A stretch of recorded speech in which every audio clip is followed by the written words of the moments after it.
Alep, ville martyre, bombardée, assiégée, détruite jour après jour, sous les yeux du monde entier. Le régime de Bachar el-Assad reprend peu à peu cette ville symbole de la rébellion syrienne, avec l'aide évidemment des frappes russes et au prix de l'exode de dizaines de milliers de civils et du massacre de beaucoup d'autres sans doute. Que faire pour sauver Alep et ses habitants du désastre humanitaire qui est en train de se dérouler? Le maire d'Alep-Est est à Paris en ce moment et il est l'invité du 17-20, Britta Aghi Hassan. Bonsoir. Bonsoir. Merci beaucoup d'être avec nous ce soir. À mes côtés, Isabelle Labeyrie, chef du service Monde de France Info. Britta Aghi Hassan, vous avez été reçue tout à l'heure par Jean-Marc Ayrault, le ministre des Affaires étrangères. Que vous a-t-il dit exactement? Merci لكم.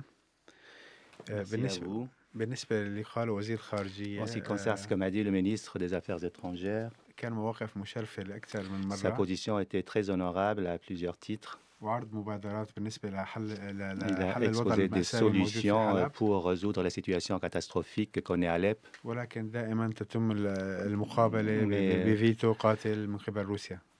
toujours en pavillon de bombardement effectué par l'aviation russe. تم الدعوة لاجتماع مجلس أمن اجتماع طارئ من قبل وزير الخارجية Le الفرنسي ministre français des Affaires étrangères a appelé à une réunion urgente du Conseil de sécurité des Nations Unies. واليوم الاجتماع بعد نص ساعة. Et cette réunion aura lieu tout à l'heure, dans une demi-heure. كما تم دعوة أصدقاء الشعب On السوري a appelé les amis du peuple syrien également بالعاشر من هذا الشهر بباريس à se réunir le 10 de ce mois لمساعدة السوريين ومساعدة المدنيين pour se réunir ici à Paris pour apporter leur soutien aux Syriens, au peuple syrien, والمساهمة في وقف شلال et الدم pour contribuer à l'arrêt de ce bain de sang الذي سببها نظام الأسد الإرهابي qui ونظام est causé par le والنظام système الروسي ضد المدنيين. terroriste syrien et par le régime russe et qui vise les civils.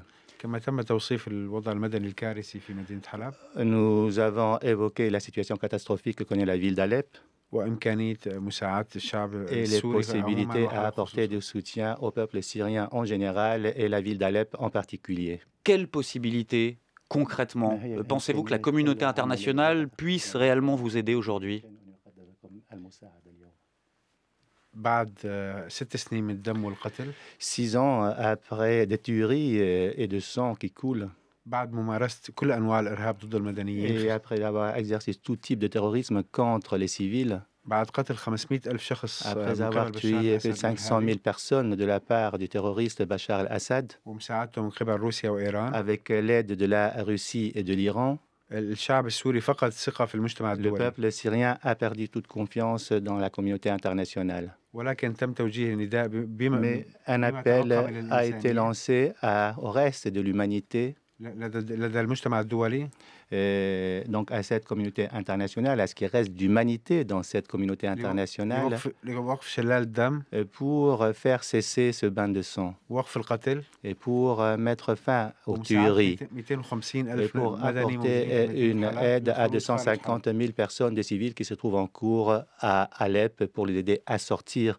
d'Alep. وهذه هي صرخة النساء Et c'est والأطفال le cri qui est lancé par les enfants, par les تم femmes, توجيهها إلى العالم et ce أجمع cri a été adressé au monde entier. ونأمل أن Et تتحقق. nous espérons que ce cri sera entendu. Isabelle Labeyrie. Est-ce qu'il faut pour vous d'abord une aide humanitaire? Est-ce qu'il faut aussi un soutien militaire renforcé aux rebelles modérés?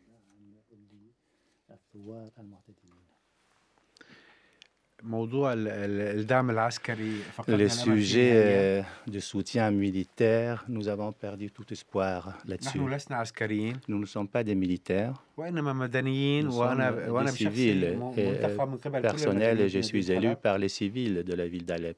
نريد مساعدة Ce في que خروج nous مدنيين voulons, وحماية c'est مدنيين. aider les civils à quitter Alep et une protection pour ces mêmes civils. حتى المساعدات الإنسانية صارت وضع Même إسعافي. les aides humanitaires, ce sont des aides de secours finalement. المساعدات الإنسانية لا تتمكن من Ces إيقاف aides القصف humanitaires وإيقاف القتل. ne réussissent pas à mettre fin aux bombardements et aux ولا actes de تتمكن من tuerie. حماية المدنيين Et ces aides ne parviennent pas à protéger les civils. وإنما تؤخر الموت Mais ces aides ne font que retarder la mort, in لأن الموت في fine. سوريا أنواع Parce que متعددة. la mort en Syrie prend موت في plusieurs البراميل، موت في visages. الصواريخ، Il y a le موت في baril, il y a les القنابل، missiles, il y a les bombes.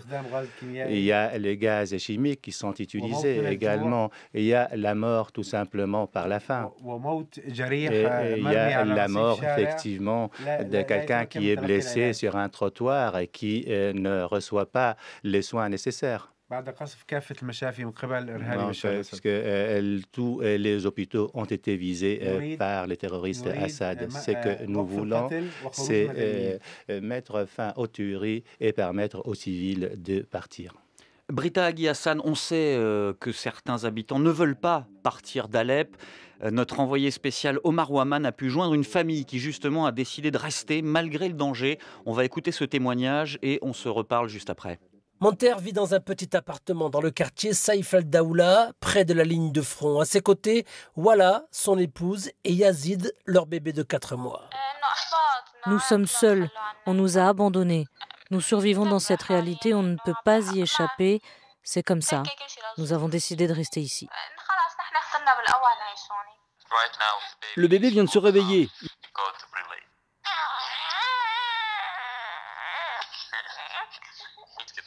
Il a faim. Monter est conscient du danger qu'il fait courir à sa famille en restant dans la zone rebelle, mais sa décision est définitive. Ils nous demandent de quitter notre maison, mais si nous quittons notre maison, on ne la reverra plus. Ils vont détruire tous ces quartiers, puis tout reconstruire comme à Grozny, que les Russes ont rebâti après l'avoir rasé. Voilà, témoignage recueilli par Omar Ouaman, le correspondant de France Info dans la région. Britta Aghi Hassan, que pouvez-vous dire aux habitants d'Alep qui souhaitent rester sur place, qui ne veulent pas laisser leur maison pour ne pas voir détruire ce qu'il reste de leur vie? Moi, je porte un message pour mettre fin à ces génocides et pour aider les civils à quitter Alep à travers un couloir humanitaire démilitarisé. Nous respectons la décision de l'ensemble des partenaires ou de l'ensemble de la population. Pardon. Celui qui reste, c'est une décision personnelle qu'il prend de ne pas quitter la ville. Et celui qui décide de quitter la ville, c'est aussi une décision personnelle. Mais ce qui est demandé, c'est un couloir humanitaire sécurisé. Alors qu'une famille ou que plusieurs personnes décide de rester à Alep, ceci ne veut pas dire que 250 000 personnes désirent rester à Alep. Également, et dans le contexte sanguinaire, catastrophique qu'on est à Alep aujourd'hui, la résistance veut dire le suicide. Parce qu'à Alep, il y a des tueries quotidiennement à Alep et Alep connaît un génocide. Ce qui se passe à Alep est difficile à décrire. Il y a des demandes, il y a des cris qui sont lancés par les enfants, par les femmes à Alep et qui expriment leur désir de quitter Alep pour fuir les bombardements, pour fuir le bain de sang, pour fuir la faim également. Isabelle Labeyrie. Oui, vous parlez de corridors humanitaires. On sait que les Russes ont proposé des corridors pour l'évacuation des civils et que les civils n'ont pas voulu emprunter ce chemin pour des questions de sécurité. Les Russes ont proposé plus d'un couloir humanitaire. Mais ces propositions sont faites uniquement à destination des médias. Comment les civils pourront-ils quitter effectivement et faire confiance à ceux qui les tuent? Il n'y a à Alep aucune famille ou qui ne connaît pas un membre de sa famille qui n'a pas été tué par Bachar al-Assad ou son régime. Alors comment ces civils peuvent-ils quitter Alep dans ces conditions pour aller rejoindre une région qui est contrôlée par celui qui les a assassinés? À côté de cela, il y a beaucoup de gens simples qui ont cru à ces promesses et à l'existence de ces couloirs sécurisés et qui ont été tués. Hier, une tuerie, je vais dire 25 personnes ont été tuées sous les bombardements alors qu'ils essayaient de rejoindre les zones contrôlées par le régime. Aujourd'hui, 45 personnes, femmes et enfants, ont été tués par le régime alors qu'ils essayaient de partir pour rejoindre les régions contrôlées par le régime également.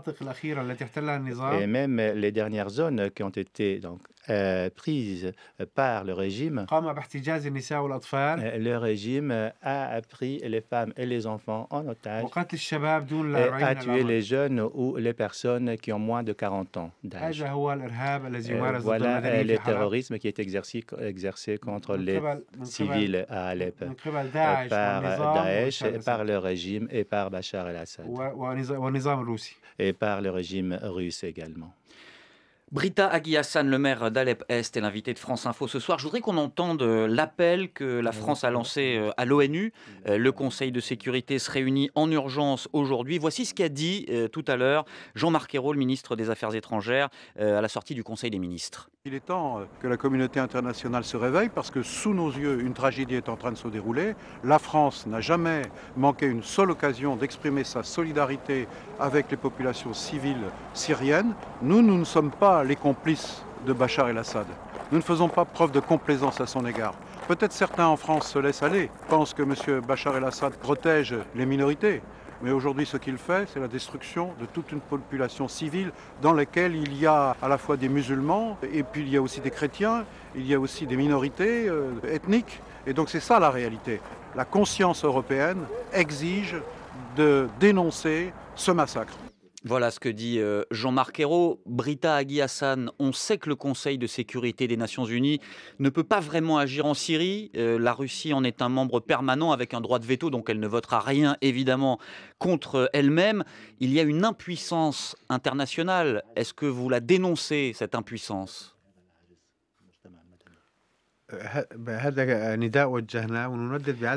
Ces cris, nous l'avons lancé et effectivement, nous dénonçons complètement cette impuissance de la communauté internationale. Nous demandons à la communauté internationale d'être au niveau de ses responsabilités vis-à-vis de tous les assassinats, je veux dire partout de par le monde, je veux dire pas seulement pour la Syrie. Et utiliser le droit de veto, c'est en quelque sorte autoriser ou donner le droit de tuer. C'est ce qui est arrivé à plusieurs reprises d'ailleurs. Donc, où est la démocratie, effectivement, lorsqu'on est devant l'usage d'un droit de veto qui permet de tuer et qui donne de la légitimité au régime d'un dictateur? Il faut que la communauté internationale prenne ses responsabilités. Isabelle Labeyrie.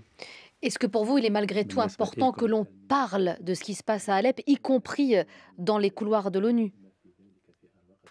Même si l'action ne suit pas forcément derrière.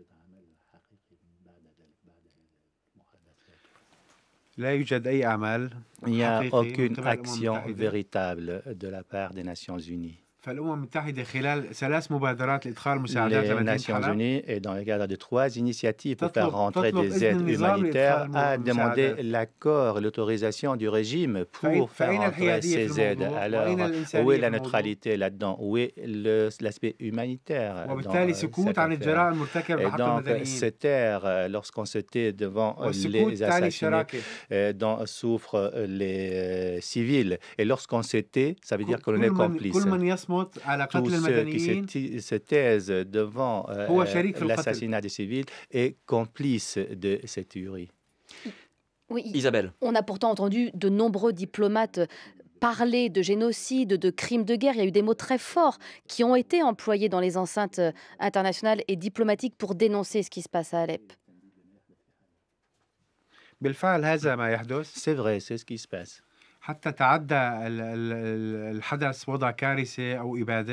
Et donc même la situation aujourd'hui n'est plus effectivement une simple situation catastrophique ou une catastrophe, effectivement, ça peut être le cas lorsqu'il y a un tremblement de terre. Mais tuer des milliers de personnes, je veux dire, en même temps. Et puis la catastrophe prend fin. Alors qu'à Alep, La catastrophe a lieu, je veux dire, à tous les instants. Il n'y en a pas une catastrophe toutes les heures ou tous les jours. C'est une catastrophe qui est commise dans les instigateurs sans les régimes et le système russe, je veux dire, au vu et au su de toute la communauté internationale, sans que quiconque bouge le petit doigt. Où sont les droits de l'homme? Où est la loi internationale? Où est le droit international? Le droit international aujourd'hui s'est transformé en une loi de la jungle qui permet de tuer. Est-ce que vous avez tout de même espoir, Britta Aghi Hassan, que d'une manière ou d'une autre, la communauté internationale arrivera à intervenir à Alep avant qu'il ne soit trop tard pour votre peuple? C'est la dernière occasion, c'est la dernière opportunité, c'est le dernier appel que nous lançons. Nous n'avons pas lancé un appel pour une intervention militaire ou pour recevoir des armes. Il s'agit là d'un appel humanitaire à toute l'humanité pour permettre aux civils de sortir d'Alep et pour les protéger. Si le régime prend le contrôle d'Alep-Est, il va faire disparaître l'ensemble des civils. Et c'est ce qui a été dit par son représentant aux Nations Unies.